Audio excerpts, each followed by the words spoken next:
Yeah. So, ladies and gentlemen, Mhm. welcome back to the podcast. This is another episode of the Combat Exchange. And this is Prashant Pasunuri, and I am joined by Karan Chauhan. And our guests for the day are Ajit Sigamani, Lenin Prakash, Abu, and Kaushik Saikumar. And Karan will introduce all of them, all of their MMA backgrounds, and why we are here today. If everybody's MMA backgrounds and achievements have to be put out, I think we're going to be here all day just telling everybody's backgrounds.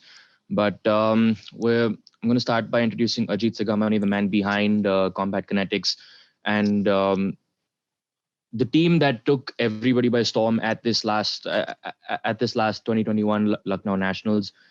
Uh, how and when was Combat Kinetics incepted? Like how did that come about? Hi, Karan. Combat Kinetics was started actually end of 2008, early 2009.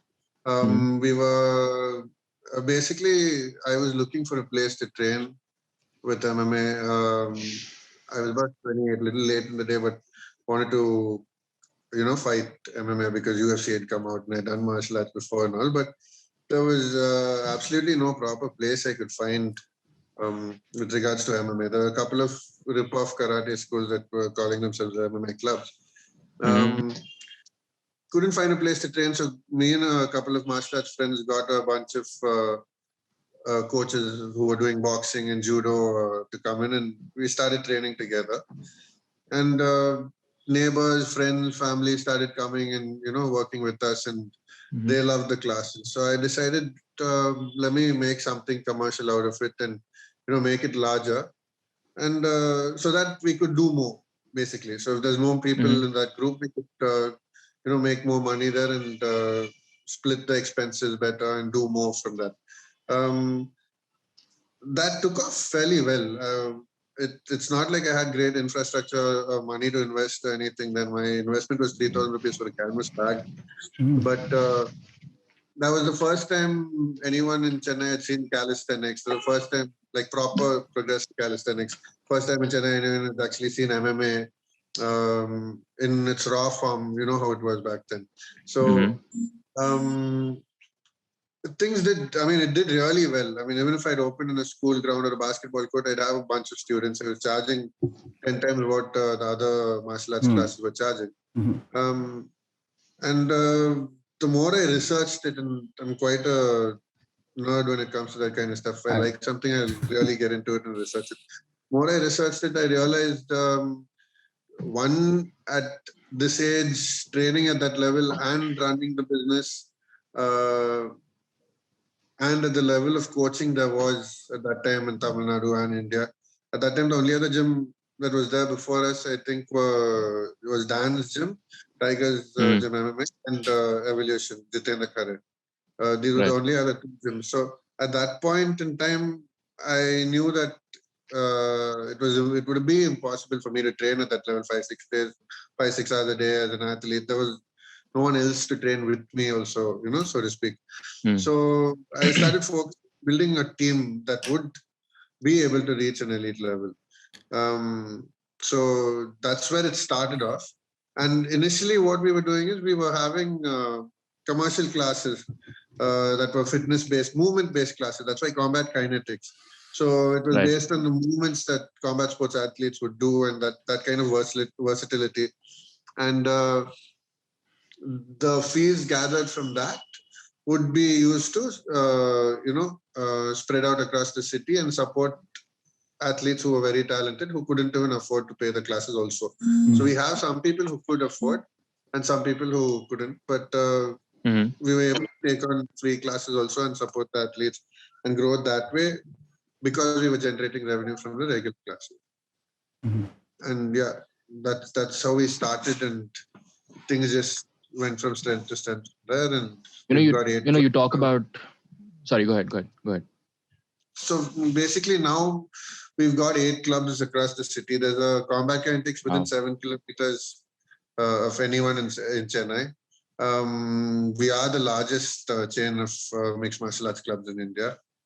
and we've got about 40 sponsored athletes on our roster now.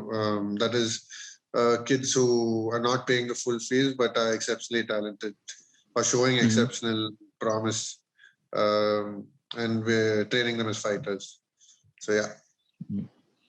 Man, you talk about calisthenic movements and you talk about strength and conditioning for these guys.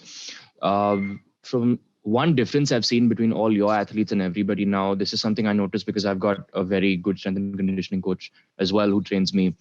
They've got a lot of functional strength, like your guys. Like I see Lenin, I see Kaushik, I see Abu. Who is that other guy? Sabrish.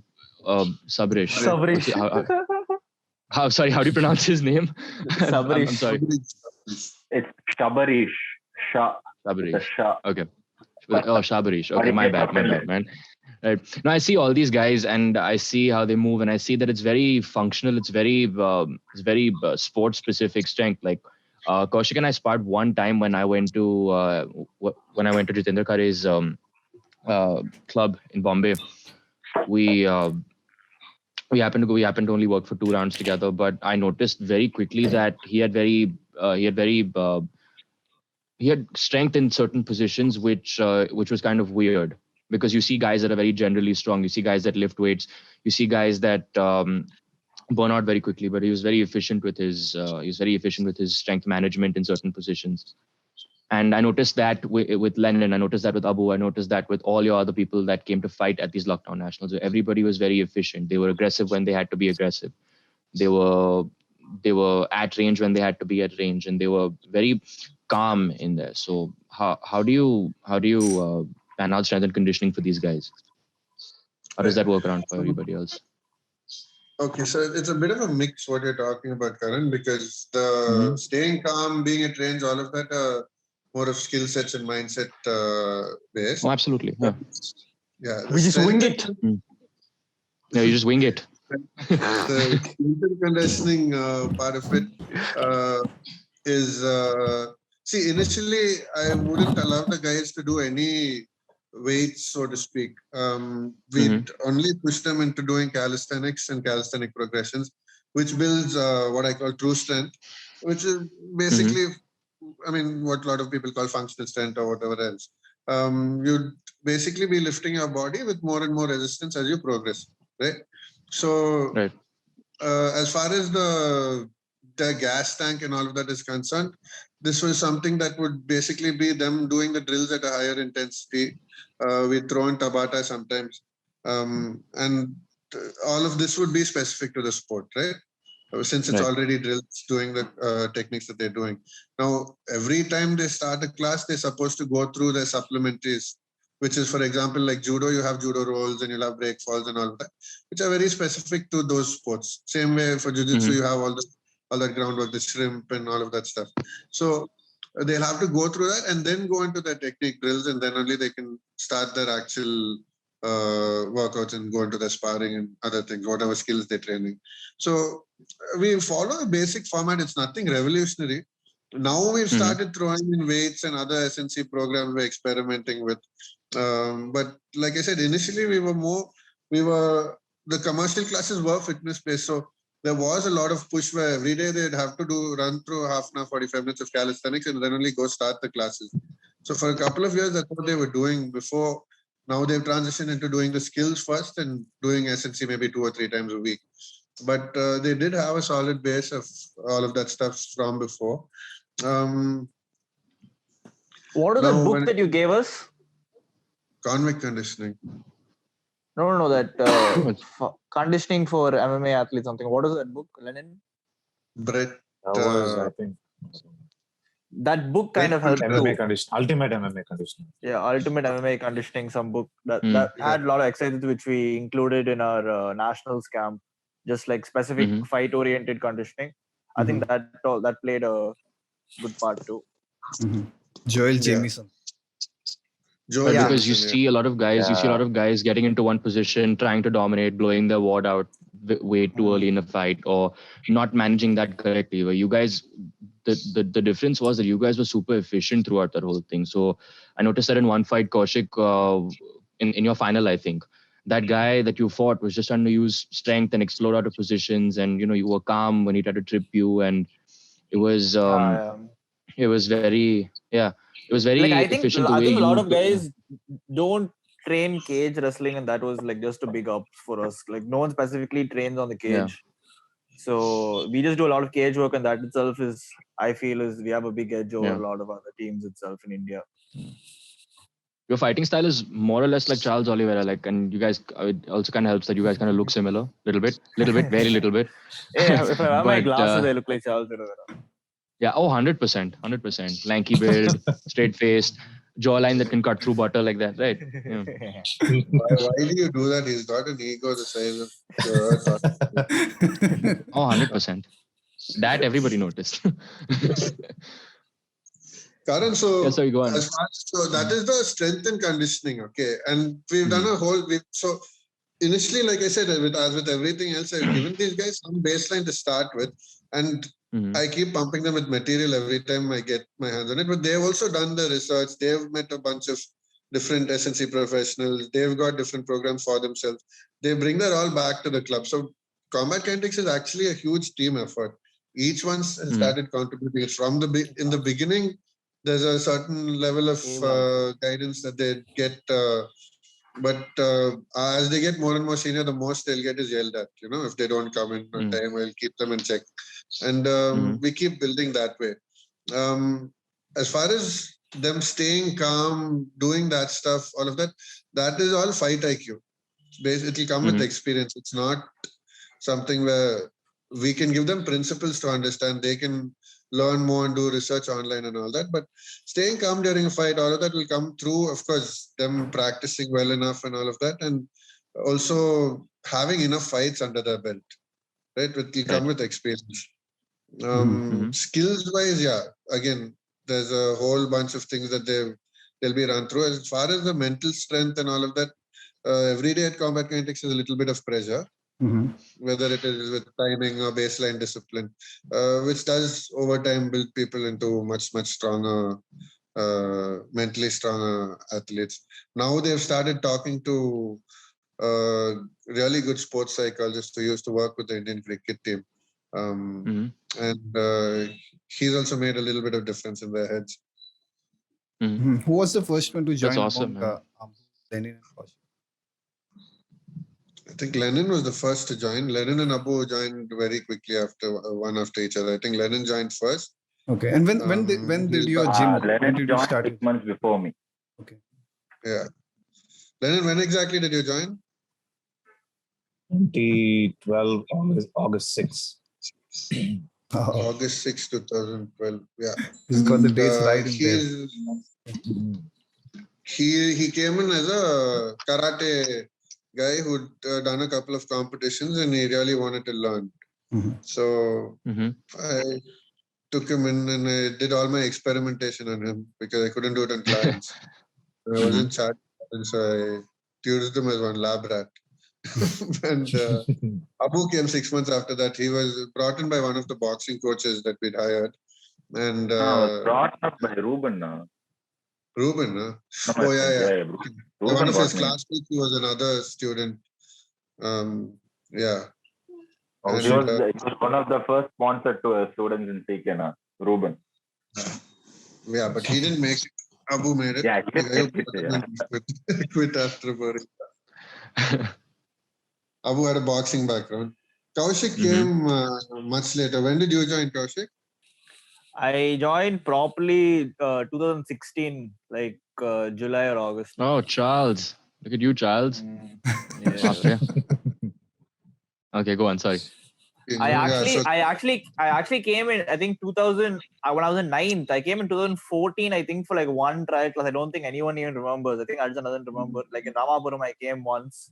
That time Arjun, like, he had like only like pure mohawk, like your sides were fully shaved, and something you were showing me.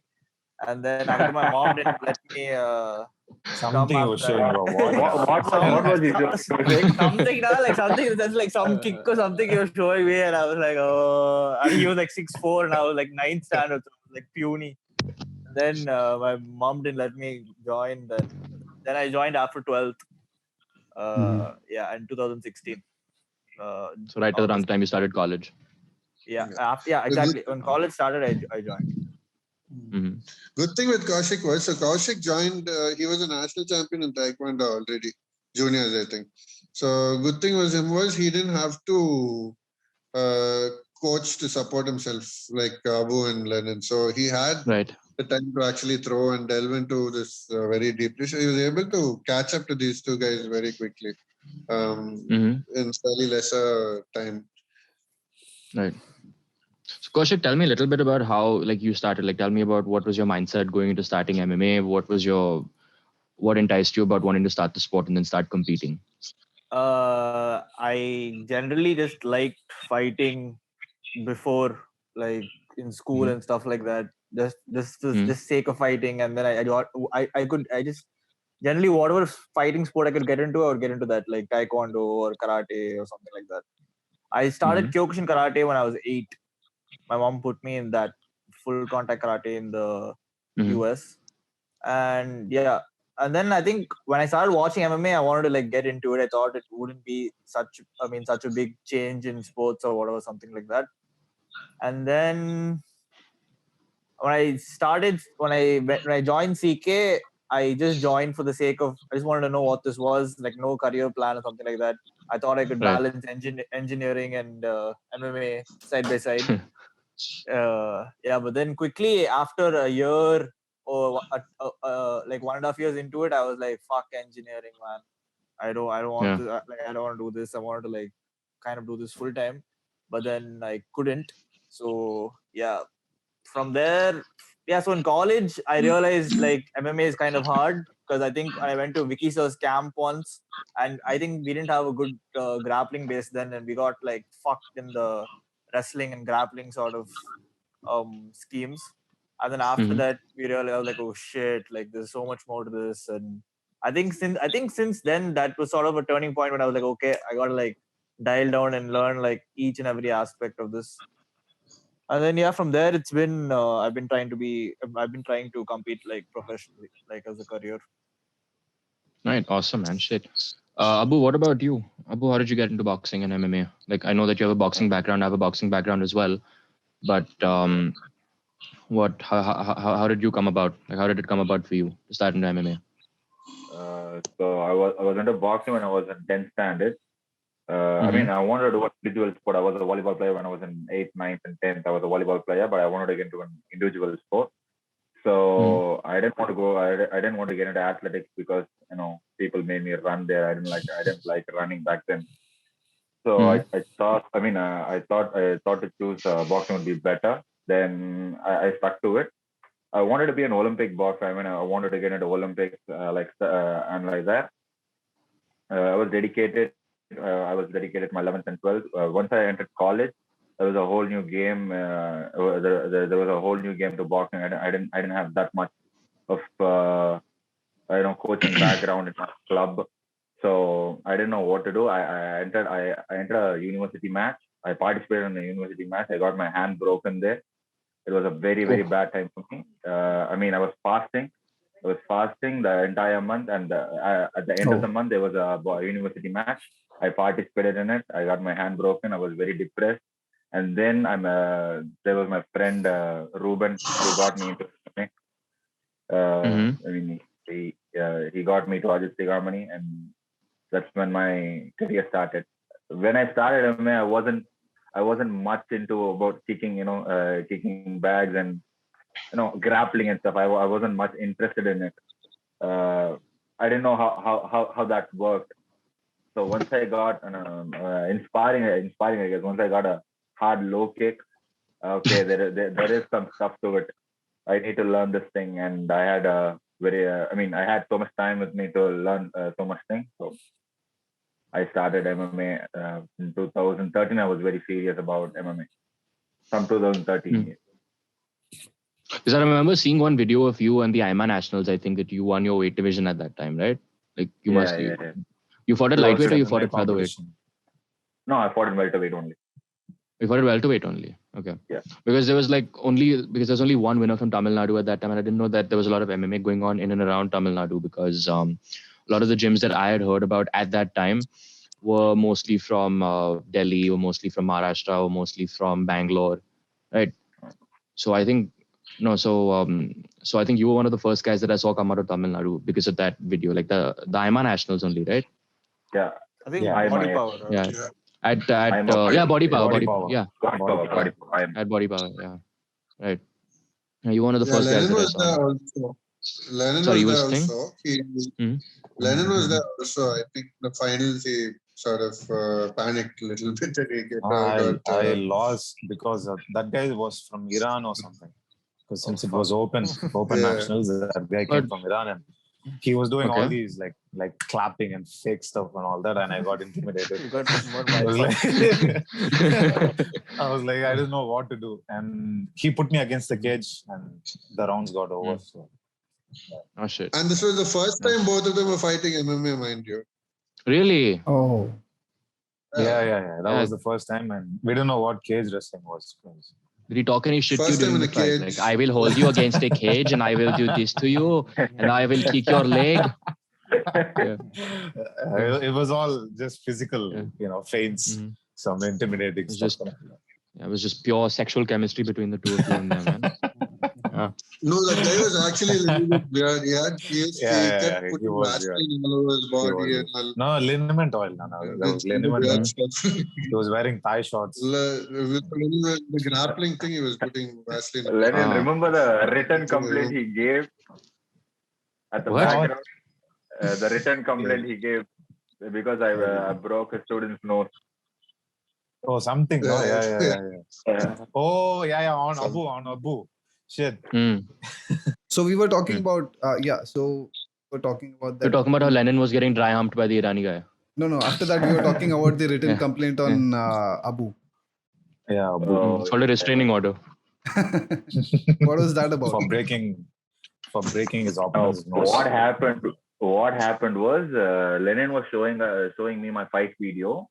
At the end of the fight, Lenin showed the guy with a written complaint filing a complaint against me because I broke his nose with the illegal knee. But I didn't break his nose with my knee. It was a Superman punch that caught the nose. Oh, Superman punch. Shit. Yeah. So Lenin, what about you? Student. So yes, Ajit, you were saying something. No, go ahead. Yeah, sorry. I said he was the Iranian guy, student. Lenin, Lenin, you tell me about how you got started in MMA, what your background in martial arts was, and what brought you here today. My background was just karate. I think my dad put me into it. I don't have any memory of me having an interest in getting into karate. So, so I just did it. And then when I was starting college, exactly at 2012, I saw this movie, Never Back Down. And it was a new sport. God. Like I haven't seen MMA until then. Yeah, seriously. Yeah. So I didn't know about UFC or anything at all until then. So I saw this and it was interesting. It was cool and I wanted to learn all that. Something just pulled me towards it. And so I started searching and I came through Combat Kinetics and I texted Ajit and then I just started my first class on August 6th. 2000. Then from there, I was a little bit of a student in college. Then I started like failing everything. Like I kept a lot of arrears. I didn't finish college after that because I was too much into this. I was just, always in class. I didn't study. What were you studying in college? So, engineering. He doesn't know. Electronics and instrumentation. Okay. How many of you are engineers? None of the parents see this. I lose a lot of students. Kaushik is an actual engineer. Okay. I just did it. Even Kaushik dropped out, right? No. I finished it. What about you, Abu? Both. Yeah, I finished my degree. Yeah. Engineer? Thank God. What did you do? You were in engineering? I did political. Makes sense. I did political science. Political science. Oh. Political science. Yes. Shit, dude, we need a new prime minister now, so I think you should work your way up to that. Yeah. So, Len, you were saying about your MMA career. So I started there and college. I came out of college. Then I started my coaching career at 2015 because I had to support myself. And then from there on, it's been going. So, yeah.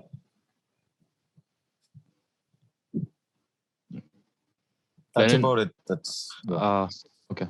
Oh, that's about it. Okay. Tell me some of your most notable wins. Like what were certain milestones in your career? Like what made you want to keep getting better and better and better? Like there are certain fights that we fight that make us want to get better. That may or fights that we win or fights that we lose that make us get up in the morning, go running, get up in the morning, and the thing is when you think about fights like that, it makes you kind of want to work and prove everybody wrong or just prove something to yourself. Like what were some fights like that? Because I remember that you fought at KHK, at that KHK fight night or whatever that was. And then, sorry, go ahead. Yeah, for me, it was a lot of fights I lost. So everything had to push me towards, getting better. But that one fight was with Along, X1 International. So I lost. I lost by a TKO, I think. TKO or knockout. After that, I injured my shoulder. So I had to stay out of competition for almost 2.5 years. So that really pushed me. And I found a new love for competing because I knew what I was capable of through training because of my training partners, especially thanks to Kaushik and Abdul, and of course Ajitana, because these guys kept pushing me and taking me to new levels. Definitely, they helped me find a new mental game that was inside me, which I didn't realize before Along's fight. I didn't really know my potential, so I came to know about it through training, thankfully. And Lenin's he's full like meditation mode now, bro. Like fully, he's become the wise person of the team. Like he meditates before the fight. He's become the guru of the team, just the big brother. Yeah, he became the Shifu. He became Shifu. Shifu is always Ajitana. Hey, by the way, guys, have you watched the latest guru in the world of MMA? Who? Fabia. Joshua. Who? Joshua Fabia. Oh God. Diego Those Sanchez. two. Fuck me. His coach.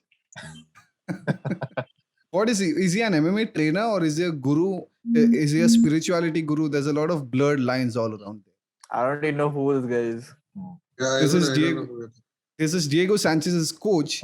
Since more than the past 3 fights. And this guy, he is a self-proclaimed MMA trainer. And apart from that, he also has some spiritual health and all that sort of thing. And a latest video came out yesterday, day before yesterday, where he showed his ways of training, which is now deleted from YouTube, where he hangs the fighters upside down from the gym and he constantly punches their heads. So this is what he calls as conditioning. He calls this as strength and conditioning. His explanation for this is that fighters are very emotional. I think I saw that on Instagram. Instagram, right, exactly. His explanation is that fighters are very emotional and whenever they get hit, they are very emotional and that's why I'm conditioning them so that they can absorb all these. So he kicks them in the head, he punches them in the head just to get them conditioned. So that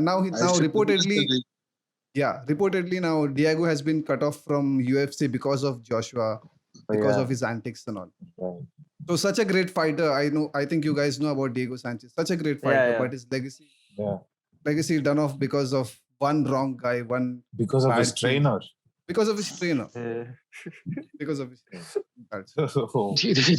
That's what we even call a trainer. I'm so glad you brought that up, Prashant, because I heard that Ajit had some pretty good points to make about accountability and about how everybody, I would say I've met maybe 10, 11 people that teach taekwondo, boxing, karate, or so they think they're teaching MMA. Because the tag of MMA is an incredibly attractive one, and it makes teaching fighting sound incredibly enticing to somebody. So, what's your take on that, and how how do you deal with somebody that claims to be an MMA trainer after you've given so much of your life to it, after you've given so much of your mental, physical, financial energy to it? How does that make you feel? Like, how do you deal with that? I mean, it feels crappy, but it's very simple. See, now these guys, all the martial artists used to charge like 200, 300 bucks before, right?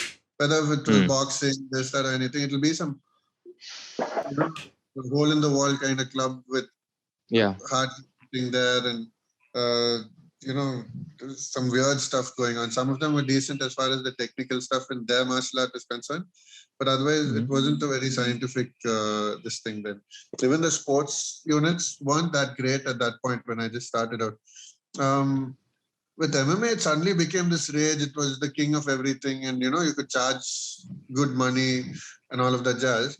Especially after I started, a lot of people wanted to get on that bandwagon. So, I mean, I've had guys like that, Diego's coach work for me. They came in, learned a little bit, and then go. Suddenly I see them with balancing bowls of water on the head and all that shit, So that kind of used to happen. So, or lighting sand on fire and putting their hands in it and taking it out for conditioning, Yeah. The thing is, they don't see, that's why I was saying I support the belt system and the coaching certifications and all of that, because it gives you some sort of base, and at least you know these techniques, at least you know the principles of combat, at least you know the principles of training and all of that. Because anyway, these guys are going to come out crawling out from all the woodwork as MMA grows, and it's only going to grow bigger and bigger. When I was doing this whole MMA thing and I was training full time, Pakka and all, the pinnacle of technical MMA was Bas written. If you see TD, that's what one used to use as, the guide and to learn from, because there's nobody in India doing MMA. And if you look at it now, it's so basic. Yeah. Right? It's just like the first step that you take, what you teach all the juniors and all. Because MMA has so many elements and each of those elements is so specialized. You sit and do jiu-jitsu for 10 years, you sit and do boxing for 10 years, you sit and do Muay Thai for 10 years, you sit and do wrestling for 10 years. And if you've done all of that and trained it at a high level, then you can call yourself a complete MMA coach. Yeah. Right? Technically, that's what it is. Right? Because you have a solid understanding of everything. So that's not possible. It's practically impossible for anyone to do. So you always have to be open. If you ask me, one is you have to have a baseline. Now, how good that baseline is in what also. Some people are very good at grappling. Some people are very good at against the cage. Some people will be very good at striking. Some people will be very good at other stuff, right? So I feel the best thing you can do is give a good baseline to your students, teach them the basic principles and create a good ecosystem. After that, you have to send them out to other people and specialists. You have to bring in specialists, work on specifics, because they can keep improving. Because even someone who's trained 10 years will have so much more to go when it comes to jiu-jitsu, so much more to go when it comes to boxing, so much more to go when it comes to this, other things, because they've been spread out in over all of these things. They can always learn more from specialists. With all these clowns, I don't know. I mean, there's still a lot of them out there. I think the only way to deal with them will be calling them out. Yeah, just call them out and tell them the shit. They won't come in Tamil Nadu. In Tamil, no, it's all over India, not just Tamil Nadu, right? The thing is, with, like I said, in Bangalore, those guys will call you out if you do shit. Here, we're too polite and nice and non-confrontative. So I guess these boys, as they grow a little hair, they'll start calling out these guys. But that's the only way. Because otherwise, you're going to have an MMA club on every corner, and then you can't charge decently. Also, you'll be charged 200, 300 bucks. So the strategy that I've followed is very simple. We just compete and we win. So end of the day, we are the best. And it's proven through medals. So that's how I do it.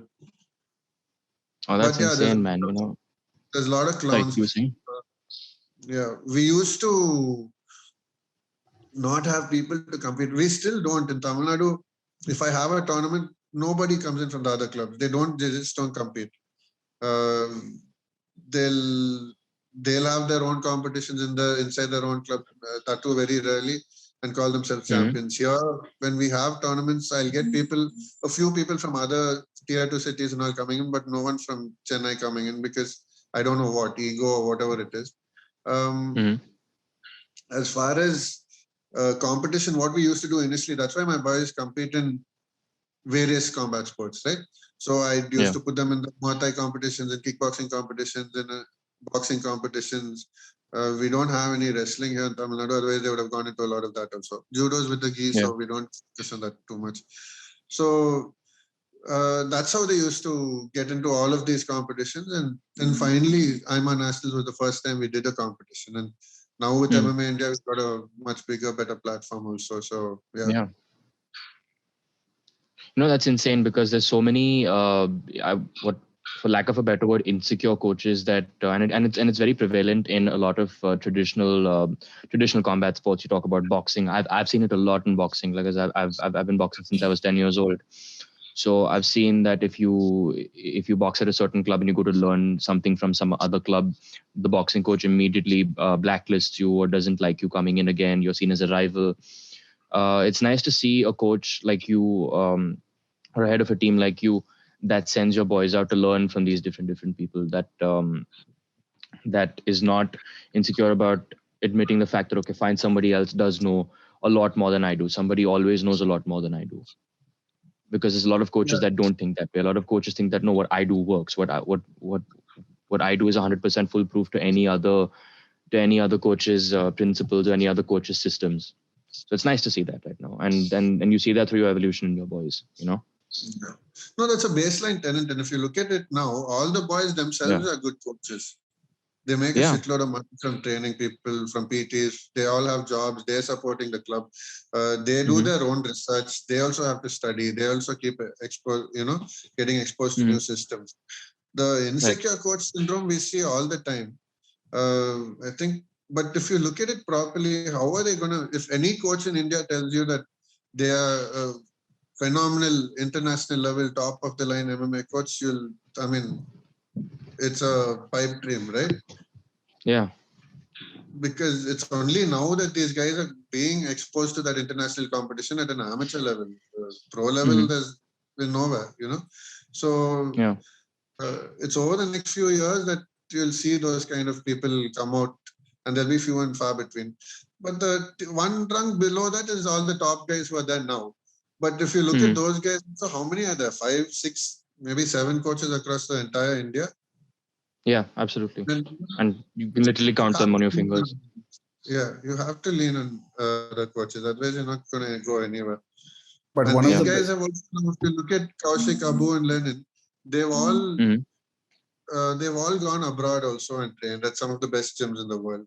And they've brought back so much insight. And I think they'll be better to tell you about the difference in the coaching level and how the experience is, if you compare it to, let's say, Evolve MMA or Fairtex or Team Nazzeur in Dubai. So, I think they'll be better to tell you about that stuff. Lenin, tell me about your time at Team Nazzeur. Like, I was genuinely curious to know about that. Yeah, Team Nazzeur, they're mostly into Brazilian Jiu-Jitsu only. Their MMA team is not much for amateurs.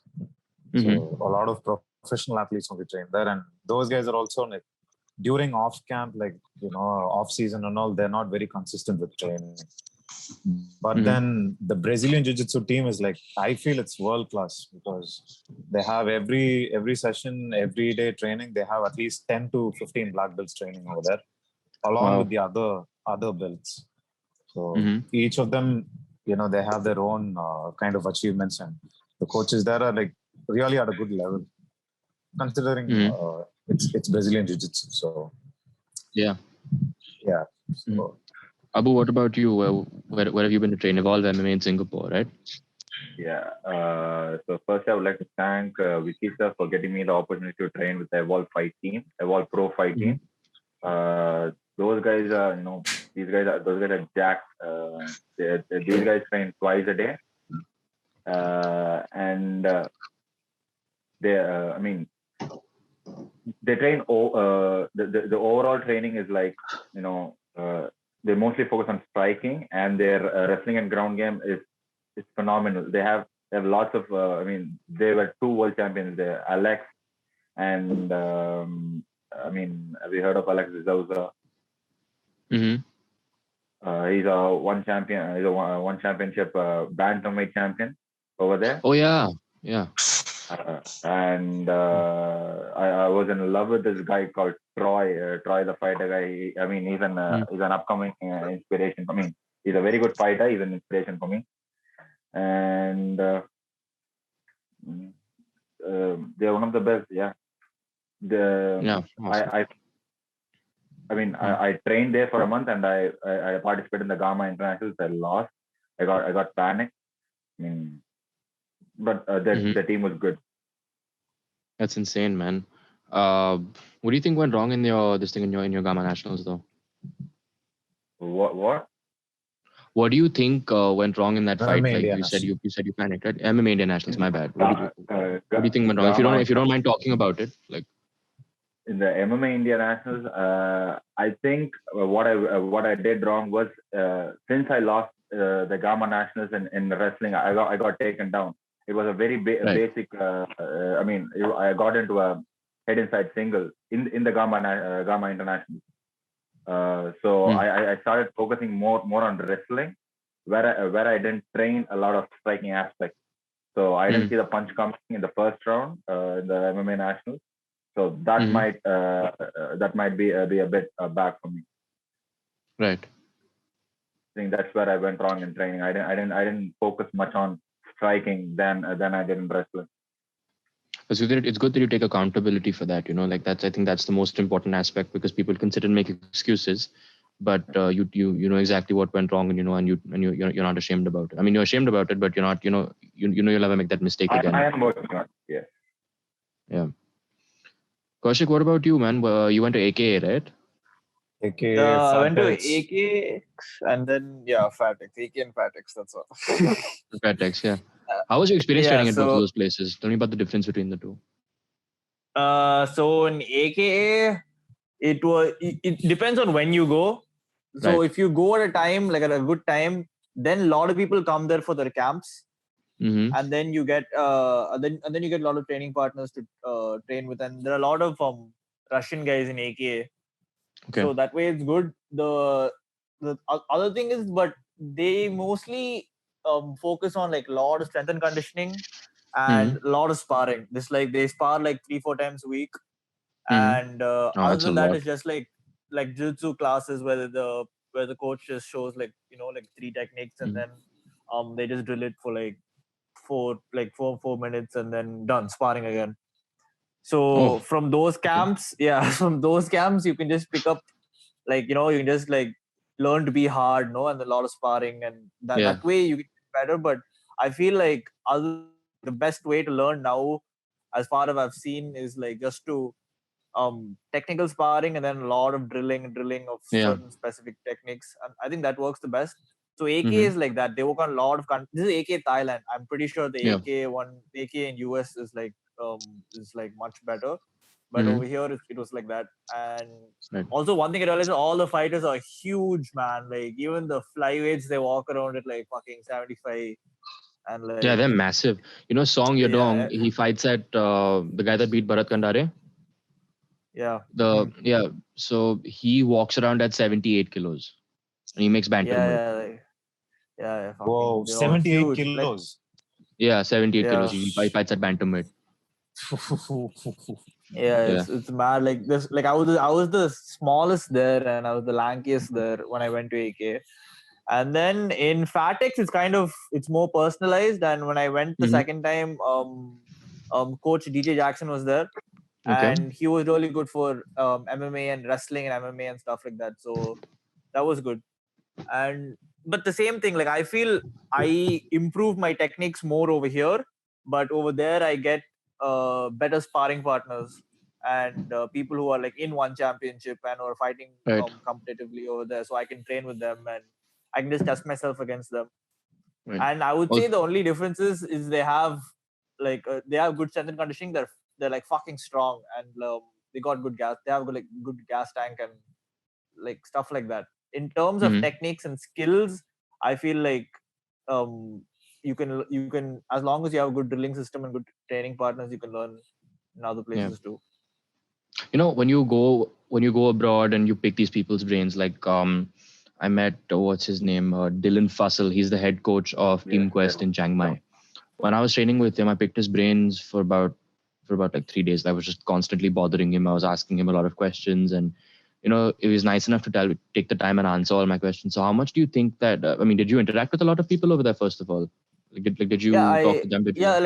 Pick. I was with Coach DJ Jackson a lot, and Right. he helped me with a lot of wrestling for MMA sorts and stuff like that. So with him, I asked a lot of questions, but it wasn't much. Again, it was just a lot of sparring and stuff like that. Like I feel I asked more questions and I learned more like from the coaches in India itself. Like with Vicky sir and his camp over here, I used to like that's where I sort of like got my base for like proper wrestling and jiu-jitsu.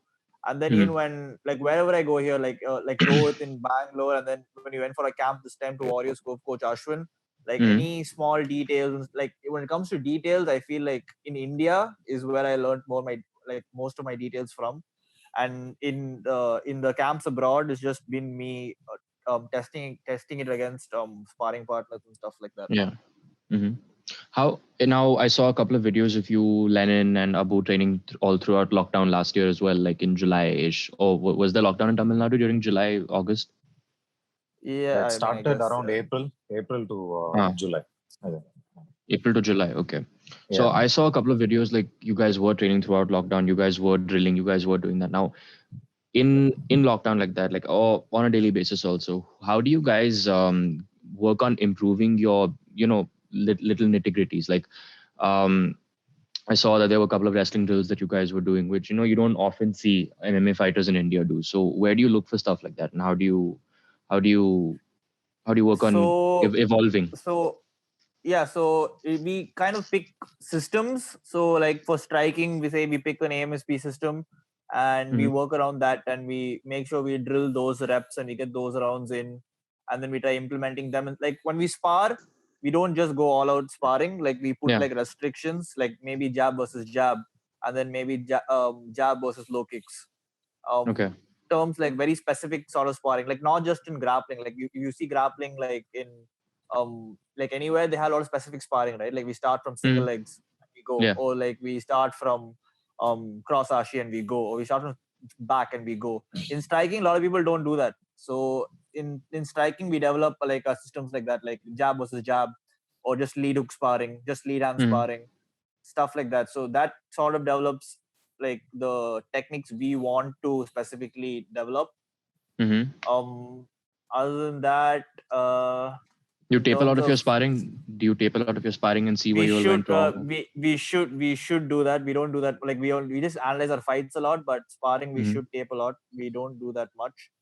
In terms of cage wrestling, we watch a lot of tape, like fights, and we try analyzing them and then putting and systemizing that and using that to train and figure out details on that. A lot of Habib stuff. Yeah. Because I saw one seminar that he conducted in some gym in Dagestan where he taught where he was teaching people about the Russian what is that Dagestani handcuff. I think that's one of the scariest positions to be caught in. But you can learn more from his fights rather than him explaining. I don't think he teaches the nitty-gritty the details in those videos, but if you watch him fight, you can see like a lot more details. What about working on escapes and stuff like that? Like you guys, now escapes are one of the more tricky things to work on because it's all like since you talk about watching a fight and you talk about being breaking it down, seeing people go on the offensive. Like when you have to work on defensive stuff like that, it's always happening in the blink of an eye. So how do you guys slow that down and work on that sort of stuff? Because I saw that you got caught on. I saw that you got caught on one of the bigger guys. I remember had you pressed up against the cage, and you got out of it almost seamlessly. Got his back and took him down. And there's in the fights where you had to fight only for like one round. Yeah, so that's what. So cage wrestling, we drill the defense as much as the offense too. We train the defensive techniques just to get out of positions. Like if you're backed against the cage and to not stall. We don't. So yeah, we don't stall a lot. If you're on the cage, your goal is to get the fuck off the cage. Unless you're beating, you're hitting him off the cage, you have to get off the cage. Otherwise, there's no point being on the cage. So we drill those techniques too, and techniques just to get up from your bum on the cage, like those just a lot of defensive techniques there also as much as we do offensive. We did a lot of defensive drills first than the offensive stuff. against the getting cage. out. More of getting up from your back, getting out of bad positions. Those are the things that we focused first during this lockdown period, on the offensive things. Then we focused on controlling, taking them down, and slowly implemented striking without grappling, because we focus too much on grappling when we go into that grappling aspect of the sport. So Kaushik had to keep on putting that into our head, saying, strike when you're grappling, strike when you're grappling. So our defensive game was better than our offensive game, I would say. Then only we had to improve our offensive game. Yeah. Right. It's good that you guys, all three of you guys, are feeding off of each other. I mean, even the whole team, I haven't really gotten to know the rest of the team, but it's awesome that you guys keep feeding off this sort of energy, from each other, where everybody's like-minded. Because the only person that I have ever seen that's like-minded with me over here, I don't have any training partners. I train solo mostly, or I call one of my friends who used to box home and beat the shit out of him for about an hour. But I'm not really learning anything over there. But the only person I could truly say that I learned a lot from was Sean, and Kaushik, you trained with him a lot. Like Kaushik and Lennon, you guys trained with him a lot when you guys were in Gurgaon, right? Yeah. How was that? How was your experience at Warriors Cove? Tell me about it. What you guys do, and how long were you there for? In terms of grappling, it was mind blowing. Like the level they were ahead of us at. Yeah. So that itself was like a good. When they came for the seminar itself, I was like, "Fuck, we gotta go there." We have to go there. So I don't know. For me, if someone beats me up or if someone catches me seamlessly or makes it look like I need to go learn from them. It's not like I'm like, oh shit, okay, stay away now. But so I went there, and then these guys are more than willing to teach you and help you learn, and that way it was really good. Yeah, they were just super sweet and really helpful. Those guys, I never thought you could see guys like that, because they were giving us their time, which I don't think I would give it to someone else. Just like that, they were being super helpful and teaching us a lot of stuff. We came back with a bunch of knowledge, which I think will take a year or two for us to specialize in, first of all. Yeah.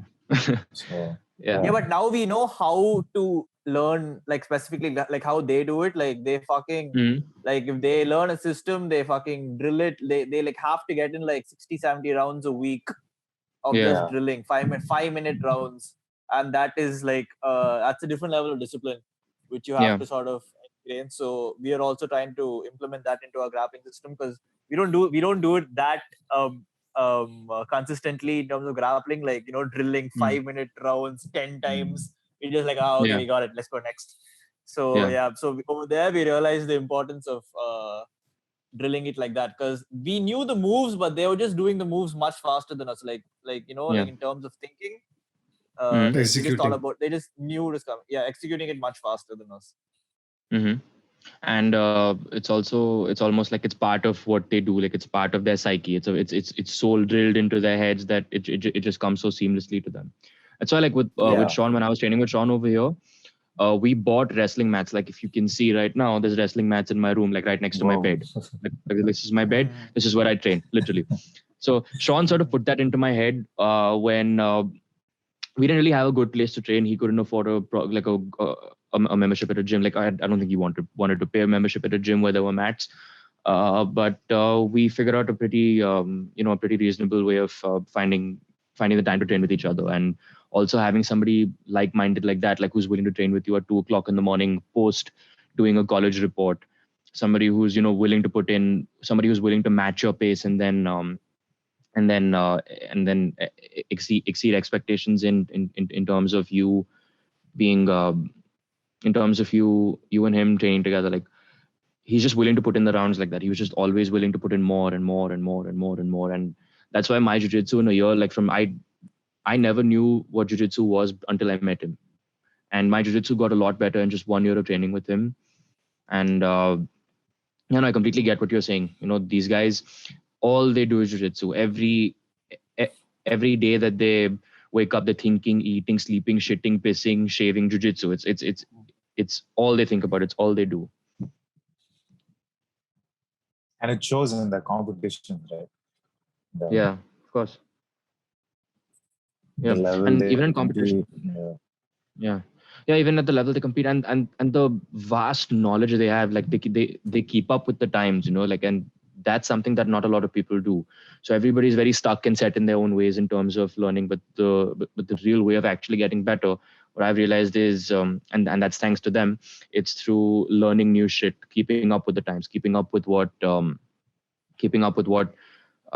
world is moving forward with. So how do you guys do it? How do you guys learn? We do it the same way. Thing is, like, we just can't concentrate on one thing, and it's kind of hard. That's why we would want or prefer a coach who knows all this shit, who can just teach us, or sort of tell us what to do every day. But since we're kind of managing it ourselves now, You we are got to your focus on own everything, coach right? now, Like, kind of. Each other's coach. yeah, or like, yeah, each other's coaches. So in terms of that, we have to. It's the same thing, except like we got to like put our mind everywhere, like striking, wrestling, cage wrestling, and we got to get sparring rounds. We can't only focus on jiu-jitsu daily. But yeah, pretty much otherwise it's the same thing. We study material and we practice in class. So Ajitana has given us a basic like blueprint kind of stuff. Like, this is what you need to do. Like, strength and conditioning wise, this is the thing. Skills wise, this is the thing. And he gives us a lot of instructionals. He keeps sending us materials, like the different training philosophies. So it's like every month and it keeps yeah, and it keeps updating, and he keeps us with the new trend, like, always. So, and we do our own research about it, and like everybody, Kaushik does his own research, Abu does his own research through fights, I would say, mainly, because we say Kaushik, and there's another team member called Glenn. So these guys watch a lot of fights, different fights, like not just UFC or ONE FC, the famous promotions out there. These guys sit and watch like the very basic promotions, and they come up with a lot of stuff. Okay, see, this is what we saw in this week's fight. I think we should work on this, and then we come up with a strategy. These guys watch videos online, and or we go and see, or it's like a teamwork, So Now, coach, when we were talking about the level of accountability in Indian MMA, the accountability that Indians take, and now as people see now, you are also developing, I would say, or creating a pool of these fighters who are not only fighters but are also coaches. So now they are future coaches, and that's how the quality of coaching in India gets better. Now, how proud are you of this team of coaches, that I would say, and what do you look forward? What do you look forward to that they will accomplish in the future as fighters and as coaches as well? See, already, if you look at my top fighters, they're already much more skilled than when you look at MMA, right? If you look at their level of striking / jiu-jitsu / takedowns, all of that stuff. I mean, there are, of course, coaches who are better strikers, better grapplers, and better, people at wrestling. But if you look at the most well-rounded ones, I don't think there's anyone there in India right now who's at their level. But if you look at their coaching, they're great for taking classes, this, that, but right now the focus is on winning fights and becoming great fighters.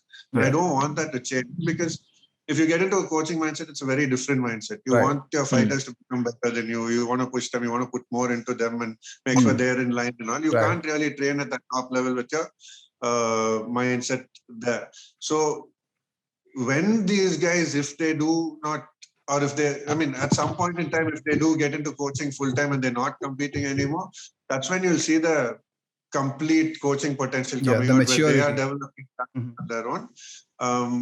But right now, as far as the knowledge they've got, the skill sets that they've got, and the experience they've got, and now a bunch of certifications also that they're working on, there'll be nothing like anything you've seen here before. I mean, it's going to be a completely different level that you're talking about. So one last thing I wanted to ask everybody now, Ajit, you mentioned that all these guys had to. It's not that they couldn't afford training. It was the fact that the people at home were not extremely supportive of them pursuing what they had to do full time, and it's very. It takes an athlete up a notch when they're able to do MMA full time, in my opinion, because once you do dedicate yourself, once you do give it that sort of give it that sort of dedication and that sort of mental dedication, for lack of a better word, it genuinely helps you evolve at a much faster pace. So how did each of you overcome the naysayers at home? Because that shit affects, I mean, in my experience, has also affected me a lot more than somebody that says that I can't do shit and somebody that's not supporting me at home. So Ajit, how did you help them? And how did you guys overcome the naysayers at home? See, how I help them is it's mostly it's a philosophy that I have that I was told by one of my coaches, my masters, and I carry it to this day that if someone can't afford your practice, you teach them, but make sure that they're 100% into it, right? If they're worth teaching and they're willing to put in the work to get all the way. So anyone who comes and tells me that they're not able to afford it, I'll give them a chance, but I'm extremely strict with them and they have to train a certain number of hours a day. They can't faff off all of that stuff. So I allow them to help themselves. It's not like I give them money. Initially, I mean, if I let a couple of guys join the class, I don't lose anything, because they wouldn't have been able to pay for it anyway, either because they aren't from an economic strata like that, or that their parents won't give it to them, right? So allowing them to join isn't going to hurt me at all. But after that, how far they go, like for example, I think Lenin maybe his family could afford the classes, but they weren't really keen on supporting him with the full fees. Abu's family couldn't at that point afford the classes. Kaushik, of course, could afford, but at the later stage, his parents came and met me and all and said that they didn't want him to join, didn't want me to allow him in class because he wasn't studying properly. But I told them very clearly that that I'm not going to stop him, that he's got a lot of potential. I won't stop him. If you want to stop him, you can stop him and not allow him to come to class, but I can't do that. My doors are always open. Yeah. With Lenin and Abu, Lenin actually quit college so that he could work with us and earn enough money to keep his nutrition as well as training up and do his competition and all. I gave the opportunity to join as a coach, and it helps the club. It helps him also. More than that, they can do personal training. They can, they've got mini supplement dealership for all of themselves, all of that. So now we've built that ecosystem into such a strong support system that anyone who's proficient at a certain level can join either as a coach's assistant or an assistant coach or a coach and make a good amount of money. If they're not even joining as a coach, they can start doing personal training classes and make good money. And we've got clubs all over the city. So it's a solid ecosystem that can support them. But what I do is, like you said, I give them that opportunity to train for free for a little while if they can prove themselves. After they get to a certain level, they'll need more money. So they start working and they support their own careers. So those struggles that they went through, you'll have to talk to them about. Yeah, so that's why I wanted to hear it straight from them. So Kaushik started telling me about how you had to overcome your parents telling you that you had to study more, you had to basically take on the responsibilities of what a growing man has to take on. It's just being like really persistent, and after a point, like no matter what they tell you, you just have to not care about it. Like even if they're your parents and they're like, no, like there's no point of doing this. Why are you doing this? It's some barbaric sport and like whatever. Like don't do that, don't do this, or like, it's not good for you. Like what are you getting out of this and shit like that. You just gotta think like they come from sort of a traditional sort of a mindset, and they just don't get it. And as long as it doesn't affect you and they're not like like tying you to a chain and stuff like that, and other than that, you just have to, like my mom or my parents like, okay, like now if you want to do it, you do it, we're not stopping you, but you got to sort it out yourself. And so as long as it doesn't get you, you're fine. But obviously support would be much better in terms of me focusing purely on the sport or training wherever I wanted to. But now I have to sort of support myself and do it myself. But I think that's part of the journey. I think now like I'm just saving a lot of money so we can go train somewhere else and pick up more knowledge and things. I think once we start our pro careers, it should be absolutely fine. Yeah, and that way you live off endorsements and stuff that you get eventually as well. Yeah. Yeah. Lenin, what about you? How did you have to overcome all of that stuff? I mean, I understand that you dropped out of college, and that's quite a step. That's taking quite a step in terms of dedicating your life to something. So, to be able to give 100% of yourself to the sport, so it's fucking brave in my opinion. But what sport do you want to do that? Yeah. So beginning when I started for the first 3 years, it was quite tough because my family also was going through a tough time. Like my dad had a shop, departmental shop, so that's what we had going on, and it was we had a lot of debt. We had a lot of debt because we had to get some money to develop the shop. It didn't go well. The business didn't go well, so they had to shut it down, sell a house. So many things were going on, and at that time they were again borrowing money to pay my college fees. So they were putting that pressure also on me, saying, we're giving this much money, and you're not even focusing on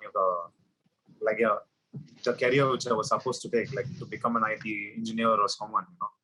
So that pressure was always there, but for some reason I just couldn't do it. Like whatever emotional blackmail they were doing, I just didn't have that heart. I was thankful I was cold at that time. I am thankful now. I didn't, budge to that. Now I'm thinking, how did I do that? But then at that time, my focus was all in MMA. So somehow I came out of it, and Ajitana gave me this opportunity to start earning through coaching, and so I just gave. I didn't save up any money or spend anything. The beginning few years, I just gave all the money to my house. So they were a little bit happy about that. Like like he didn't. He's not a complete waste of our money or time. He's giving something back. So, so they were letting me continue with my career, even though I was not, getting so much. Like wasn't financially successful. So then after that on, it became good for us because I was like leveling up, and I got a little more salary, and I started saving up money, and slowly I started giving more money, but everything through MMA only. So, and now I'm at the level of being a senior coach at CK along with Abdul. So, it's good for now. So like Kaushik said, once we turn pro, then only things will start, will become good for us. It's still hard for now financially, but yeah, we're getting there. So. Yeah. That's awesome to see that spirit from you guys, But it's not like they're trying to pull us down. They just want the best for us. They don't see it as a proper career opportunity. And that's the main thing. But but I think at home we're kind of at peace with it now. Yeah. Yeah, and in the sense of we're able to. I think. For Kaushik it's different because I have a feeling they're a little open-minded because. For me and Abu, our parents haven't been exposed to all these things which like others have. So their whole concept is, you do engineering or do whatever degree, you get into a good job and you start earning, you get married, you get settled in life. That's what they see. So still they keep pestering with. Now they've started marriage talk and all about at my house. You become 27, you better start thinking about marriage. Dude, I'm 23 and they are still behind. What is all this? Lenin, I'm 23. Sorry? I'm 23 and they are behind me for 23. Marriage. So that's Indian. So you know the general struggle, right? So that is there. I don't know about Abu, but the only person that is living is like Sajidana. So. Abu, have they found you a wife yet? Abu just. Did you find your wife? Have they found you a wife yet? No. I'm just following the path of my master. It's basically saying that you're not getting any sex, man. I'm getting more than all of you put together. Sorry? There he goes. Yeah. So Ajay, Abu, tell me a little bit about what your struggle was at home, man. When I got interested in learning MMA, we were so broke. My family was so broke that we didn't have a meal to eat. So at that time, I was in my second year of my college. So there was 5 hours of college in the morning, and there was 3 hours of training in the evening. That's all the time I had. So if I had to bring food to the family, I had to quit either stop going to college or I have to Stop quit training. MMA. So what I told, I told Ajit that I'm going to stop. I have to go to work. So I have to bring food to my family. So what he suggested was, my sister at that time completed her 4th year of college. So he gave an opportunity to my sister to work with the company, and that took a little bit burden off from me. Once I finished my college, I started as a coach directly, and everything went well after that. That's awesome, man. That's before we wrap this up, I just wanted to say that this is the kind of shit that I wanted to sort of bring to light with this podcast, like the shit that people don't really see, the kind of stuff that fighters really go through, the real battle outside the cage, and not everybody talks about it. Not everybody's a lot of people are ashamed of talking about it. A lot of people are not very open with not very open with their lives, are not very comfortable talking about their backgrounds like that. But the more we talk about it, the more we put it into this light, the more eyes we get on this, and the more people understand the harsh reality of it. Which even if you're financially well off, it's not it's not all sunshine and rainbows for everybody. So thank you everybody for being here, Ajit, Kaushik, Lenin, Abu.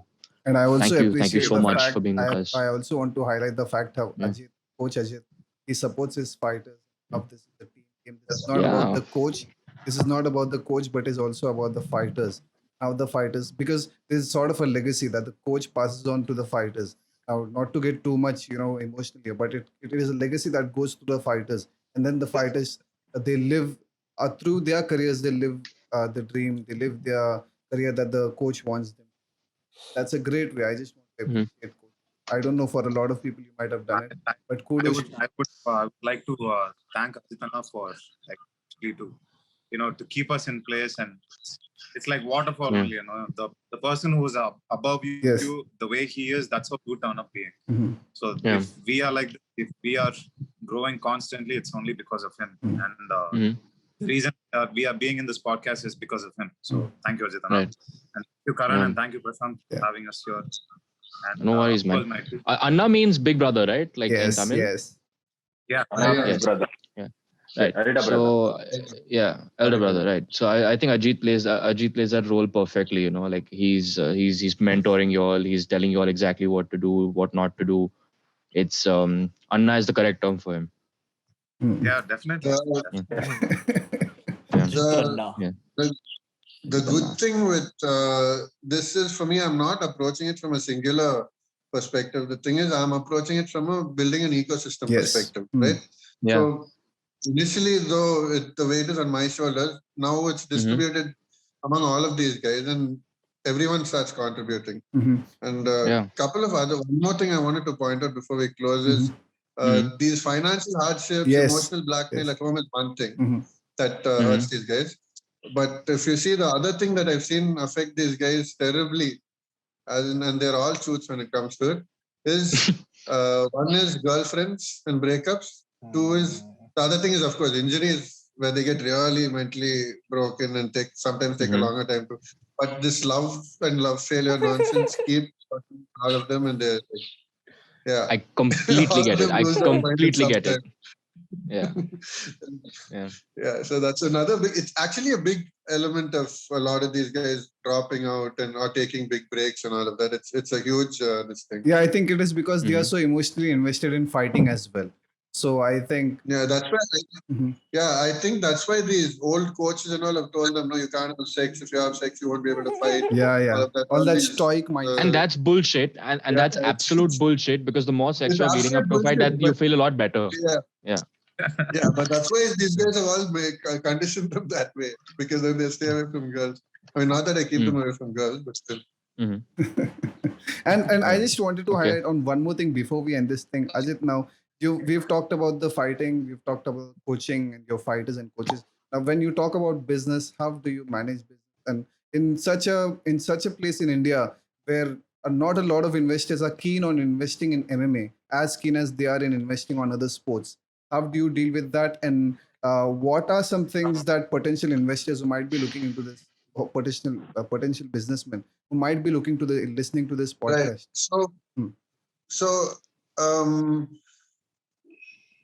I approached this thing from the business angle of it has a heavy weightage, right? It's not just that this is some philanthropic venture where these boys and their welfare is my only concern. Of course, it has a very high priority in the entire thing. Matrix. But without a proper business model, without a proper plan, I'm not going to be able to expand or even provide them the facilities that they need or the kind of expertise they need. Yeah. Tomorrow, I need international coaches down here. I need specialists. I need multiple people. I need sports science facilities. I need all of that stuff down here when it's coming to that level. When these guys are all going pro and all, they're going to need to have it. Now, I've had bad experiences with a lot of people who worked with me, learned a little bit, ran out and started some, diluted stuff and all. Apart from that, with the actual investor marketplace. See, MMA is not a very fast organic growth because it takes so long to train a coach. You can't just keep opening multiple places and populating them with coaches. Yeah. If it was like a gym, it would be very easy to, multiply. Yeah. Even the cult tried MMA and they had to shut that program down. They only stuck with boxing. So, how I'm working on all those problems is, like I said, this entire ecosystem is being built where it's supporting all of these guys.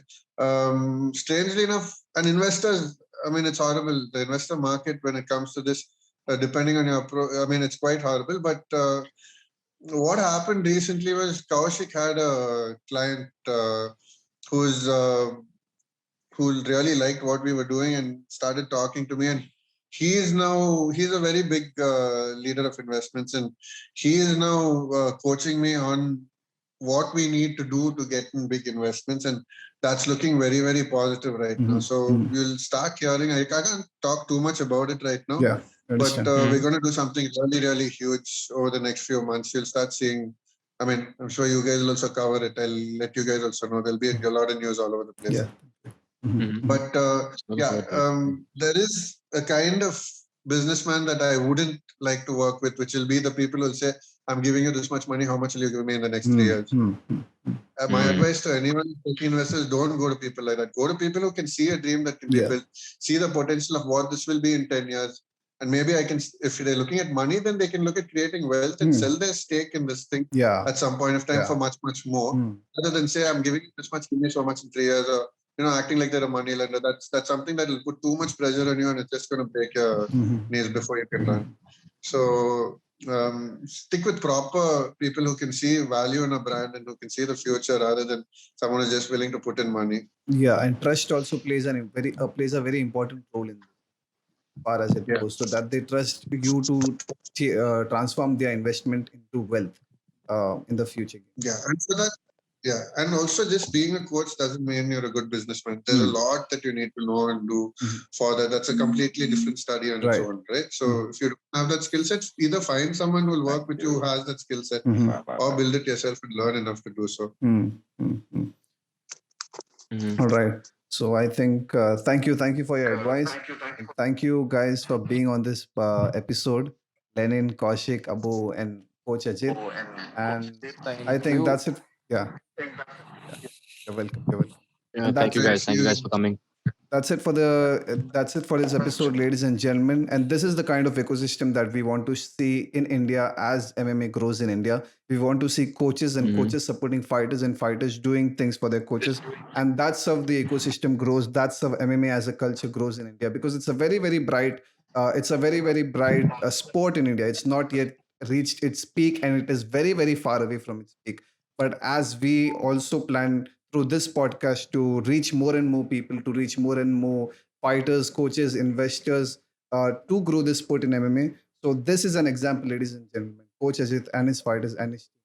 So this is the Combat Exchange podcast. Until the next time, see you soon. Thank you guys. See you guys.